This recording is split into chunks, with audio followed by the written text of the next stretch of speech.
Hello दोस्तों, नमस्ते। मैं शीला शर्मा, हमारे यूट्यूब चैनल पर आप सभी का स्वागत है। दोस्तों, आज मैं एक बहुत पुराने ज़माने का पहले का गीत है सुना रही हूँ आप लोगों को। गीत को फुल आवाज़ करके गीत को सुनना और ज़्यादा से ज़्यादा शेयर करना, कमेंट के माध्यम से बताना गीत कैसा लगा हमारी आवाज़ में। और पहले के पुरनिया लोग कहकर गए हैं, क्या बोले हैं, इस गीत के भाव को समझिए। और जो बोले हैं सत्य है, गलत नहीं है। और अपना प्यार दुलार आशीर्वाद बनाए रखना दोस्तों। मेरी आवाज़ में जो आप सभी को जैसा लगे कमेंट करके बताना, शेयर भी करना ज़्यादा से ज़्यादा, और अपना प्यार दुलार आशीर्वाद बनाए रखना।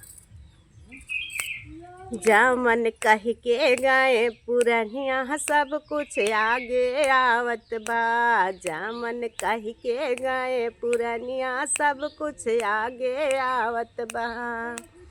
आगे आवत बा हो भैया, आगे आवत बा। जामन कह के गाए पुरनिया सब कुछ आगे आवत बा।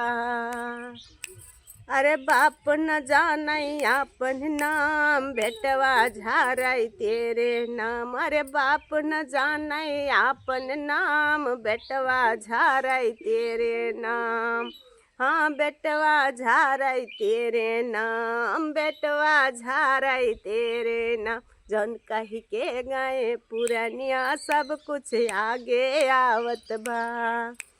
आगे आवत बा हो भैया, आगे आवत बा। जामन कह के गए पुरनिया सब कुछ आगे आवत बा। बाप करा था खेत के काम, बेटवा करा था चक्का जाम। बाप करा था खेत के काम, बेटवा करा था चक्का जाम। बेटवा करा था चक्का जाम हो, बेटवा करा था चक्का जाम। जामन कह के गए पुरनिया सब कुछ आगे आवत बा। आगे आवत बा सब कुछ आगे आवत बा। जामन कह के गए पुरनिया सब कुछ आगे आवत बा।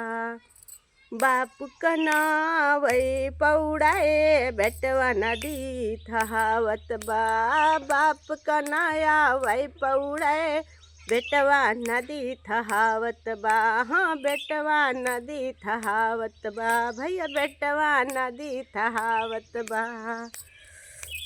जामन कह के गए पुरनिया सब कुछ आगे आवत बा। सब कुछ आगे आवत बा हो भैया, आगे आवत बा।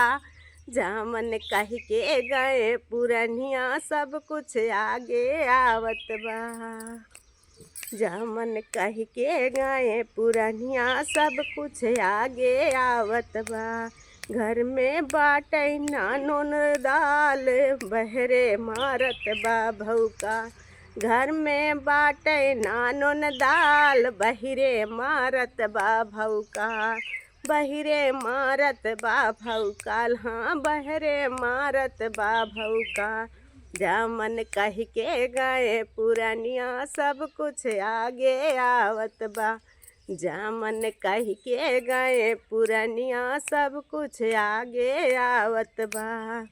आगे आवत बा हो भैया, आगे आवत बा। जामन कह के गए पुरनिया सब कुछ आगे आवत बा।